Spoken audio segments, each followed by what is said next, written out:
and do slave work. Sometimes they're not even working for pennies. Sometimes they're working for free. We're going to expose everything that you people do, because you people are economically, politically, morally and socially wrongs. Read that Deuteronomy, read Deuteronomy chapter 32. Yeah, read it. Deuteronomy 32 and verse 28. For they are a nation void of counsel, neither is there any understanding in them. They are a nation void of counsel. Neither is there any understanding in their head, man. That's why they let loose, man. They let loose, and when they let loose, it's like there's no reeling them in. You see them drunk out on the street. You see them just drinking until their heart's desire, man. Because that's what their culture is. Their culture is to drink and get drunk and flop about and be stupid. That's their culture. But our culture isn't to be stupid and get as drunk as a skunk and flop about. Our culture is to be serious men for the Lord, be serious women for the Lord. Because our women play a huge role in our society too, in the Israelite society. Where it first starts with the man.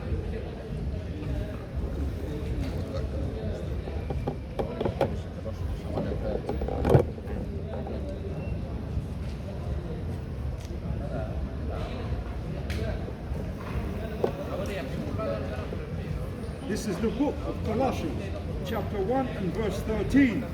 Who hath delivered us from the power of darkness and hath translated us into the kingdom of his dear Son. So who has taken us from that darkness that we're in, and he's translated us to be with his dearly beloved Son.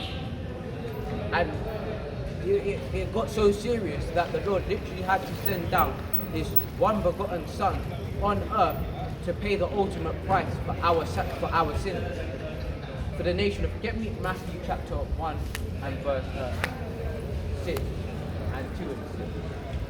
That's how great and that's how beautiful the Lord is, that he literally sacrificed his only Son to come down to let us come away from our sin that we're in, our filth that we was in, serving idols, man. 2 and 6. Matthew 2 and verse 6.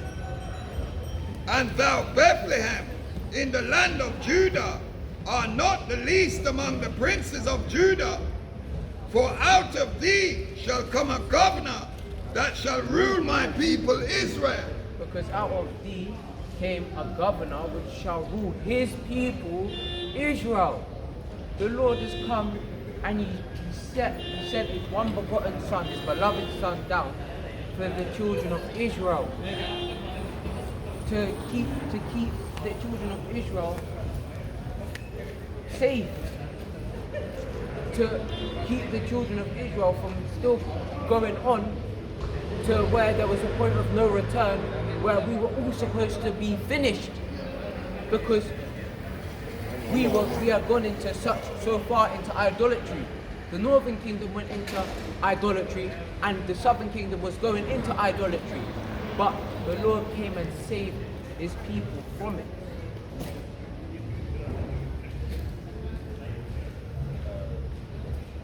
Yeah, that's it.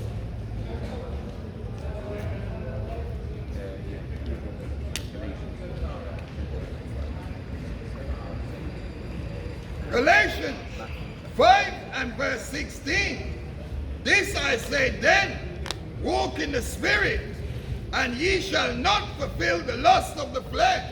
So we're going to walk in the Spirit, and we're not going to fulfill the lust of our flesh, because the lust of our flesh is what will take us to saying that, no, I'm not going to come out and I'm not going to teach because you want to lust after the flesh. I'm not going to read. I'm not going to pick up my scriptures and read, because you're fulfilling the lust of the flesh. You're not fulfilling the spirit. The spirit is the thing that wants to tell you to go and pick up your Bible, go and read, go and do the things that are pleasing unto the Lord. But the flesh is the thing that is going to take us away from that. For the flesh lusteth after the spirit. Because the flesh and the spirit, those are two entities that fight against one another. The spirit is the good one, the good angel on our shoulder telling us, yes, this is the way that you're supposed to walk. Walk in righteousness, which is to follow after the laws, statutes and commandments of God. But then you've got the evil spirit, which is the flesh, telling us that, oh no, go make dinner first. Oh no, go do this first. Oh no, put your Bible down for the day. Go do that first. Go pick up the parcel that you're supposed to pick up from the collection point before you go and do it. And then before you know it, the whole day's gone and you haven't spent one time with the Lord. You haven't sat down and read your scriptures. You haven't sat down and applied yourself to study to show yourself approved. Get me that in 2 Timothy chapter 2 and verse 15. For the flesh lusteth against the spirit, and the spirit against the flesh. And these are contrary to one to another. So the spirit lusteth against the flesh, and the flesh lusteth against the spirit. So these two are contrary. The good, and then you have the flesh that wants all kinds of things. That's why more time I hate my flesh, man, because it doesn't let me fulfill my ultimate goal. Our ultimate goal is to serve the Lord in perfection. That's what the Israelites' ultimate goal is. But the flesh, it desires so many things at so many different times. But it's for us to stay disciplined, for us to get the ultimate perfection. We have to be disciplined. We can't just stay in the flesh and then the flesh guide us, and then once we've been guided by the flesh, next thing you know we're in a nightclub, and after we're in that nightclub we get stabbed up in that nightclub because we fulfilled the lust of the flesh, talking to a next man's wife, and that next man has got jealous, and you're finished because of what you fulfilled the lust of your flesh too far. So that ye cannot do the things that ye would. But if ye be led of the Spirit, ye are not under the law. But if we're led under the Spirit, we're not. It doesn't mean that we're not led under the law. We're still under the law. But when we're walking in the Spirit, which is under discipline, we don't need the commandments as such, because we know what is right from wrong. We know when we're walking in the Spirit that it's not right for me to eat that pork. We know that it's not right for me to talk to another man's wife, knowing that she has a man. It's not right for us to be homosexuals. We know it's not right for us to go and do the things that are wrong in the scriptures.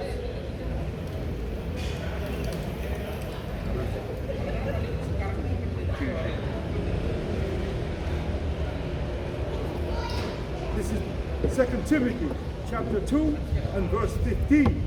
Study to show thyself approved unto God, a workman that needeth not to be ashamed, rightly dividing the word of truth. So we have to study ourselves to show ourselves approved unto the Lord.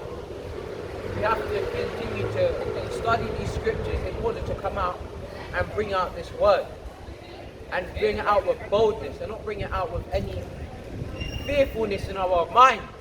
We have to bring out this word boldly, because we've studied, so we have to show ourselves approved unto the people, so that the people can come and that they can come and worship the Lord in sincerity and in truth. Is that finished? Verse 16. But shun profane and vain babbling, for they will increase unto more ungodliness. Verse 17, and their word will eat as doth a canker. So we have to shun profane and vain babbling. We can't be out here and speaking vain words like what the Christian church do. Because the Christian church, when they come out here, they're just babbling. More time, some of them speak in tongues. How are you supposed to understand what they're saying?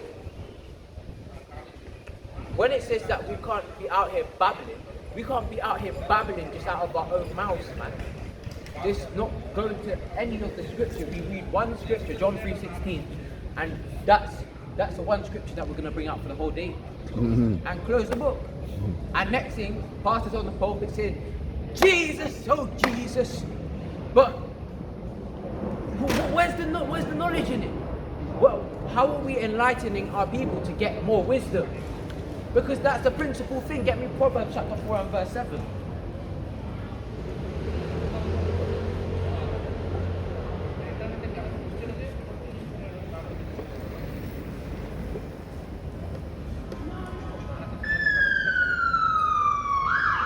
Proverbs 4 and verse 7.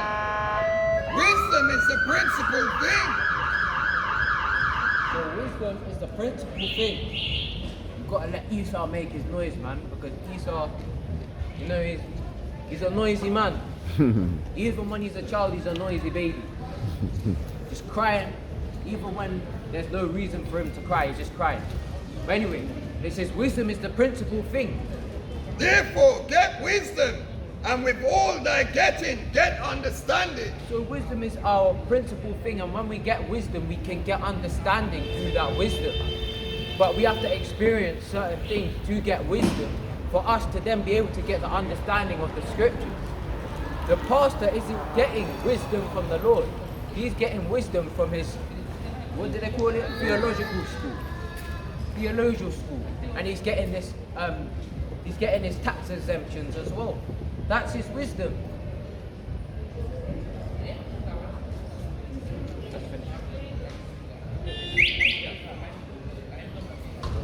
This is the book of Matthew 26 and verse 41. Watch and pray that ye enter not into temptation. My brother, and Colombia, do you have 1 minute? Just to talk about God. I know you love Luis Diaz. The spirit indeed is willing, but the flesh is weak. So the spirit indeed is willing, but the flesh is the thing that is weak. The spirit wants to lust after the scripture, wants to do the things that is written in the scripture. But the flesh is the thing that has taken us away. It said, oh yeah, I've got to go watch that England game, mate. I've got to go pub. Got to watch it with my mates. That's alright for you guys to do, but for us, we can't be doing it. We have to be it's alright for us to watch football, there's nothing wrong with that. But we're not going to go pub, and we're not going to go and party up ourselves with the other nations, thinking that, oh yeah, we're on the same level as them. Because that's the flesh. We're going to follow after the spirit, which teaches us that we got to strive for truth. We can't strive for lies.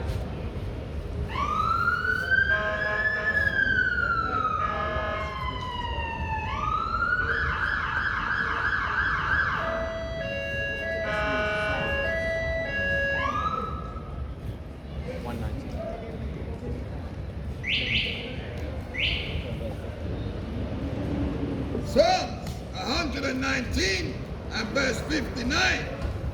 I thought on my ways and turned my feet unto thy testimonies. So we fought on God's ways, we fought on the Lord's ways, and we've turned our feet onto his testimonies. We haven't turned our feet to football or religion. We've turned our feet onto the Lord because we know that there's power in him. That's right. We know that the one true living power resides with the Israelites. That's right. And we are confident and happy about that. I made haste and delayed not to keep thy commandments. We have to make haste. Sister in the black, we have to make haste to coming back to God, you know.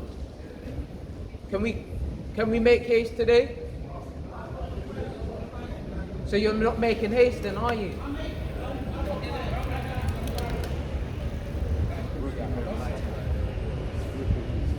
But today is the Sabbath.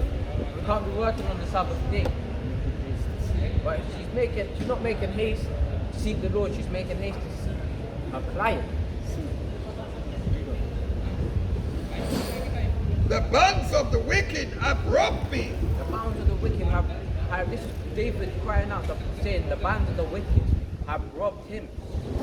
Because the wicked have robbed him of anyway, read on. The bands of the wicked have robbed me, but I have not forgotten thy law. Because the bounds of the wicked is our flesh. It's lust always against the spirit. But we have not forgotten the Lord and the laws. Get me Psalm chapter 19 and verse 7.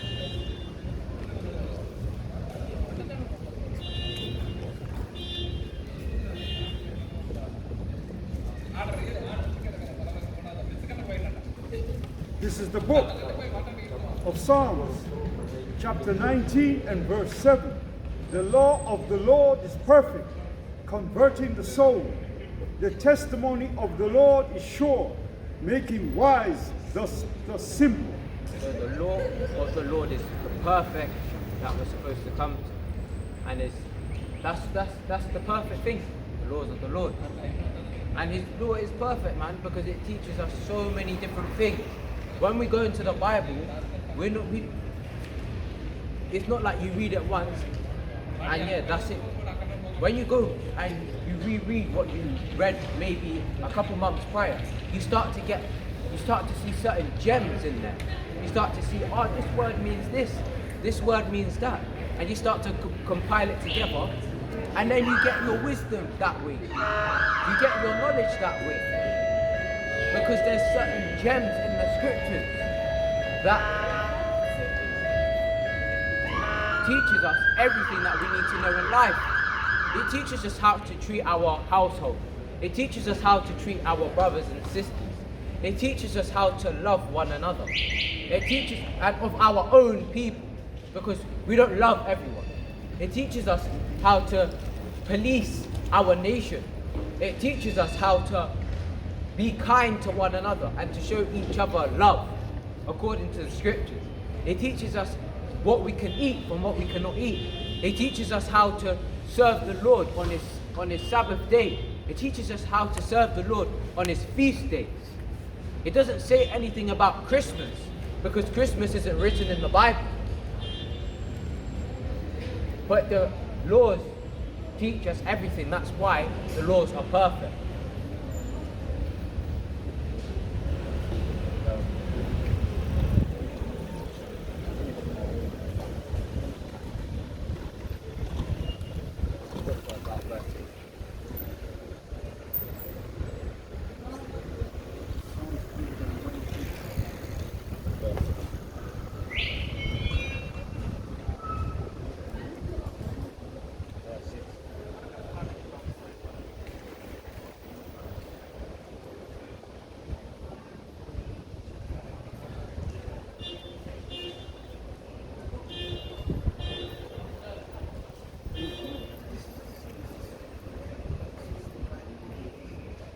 Sister, do you have 1 minute for God?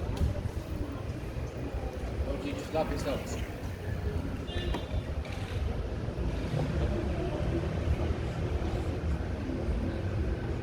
I made haste and delayed not to keep thy commandments. The bands of the wicked have robbed me, but I have not forgotten the law. Verse 62. At midnight I will rise to give thanks unto thee because of thy righteous judgments. So at midnight, David is praising the Lord for his righteous judgment. Because the Lord is our help, man. The Lord is our only help. We don't have help we don't have military might. We don't have the help that these nations have. we have the Lord, and the Lord is our help. Verse 63. I am a companion of all them that fear thee, and of them that keep thy precepts. Verse 64. The earth, O Lord, is full of thy mercy. Teach me thy statutes. So the earth is full of the Lord's mercy, and David is asking the Lord, teach him his statutes. Because we need to be taught the Lord's statutes, because we've gone very far away from the Lord. We've actually gone the furthest away from the Lord, further than our forefathers, because we don't know who we are. At least they could say, I'm an Israelite. Now we're searching to find that we're an Israelite. We don't know we're Israelites, even though we're born Israelites. We're told that we're all kinds of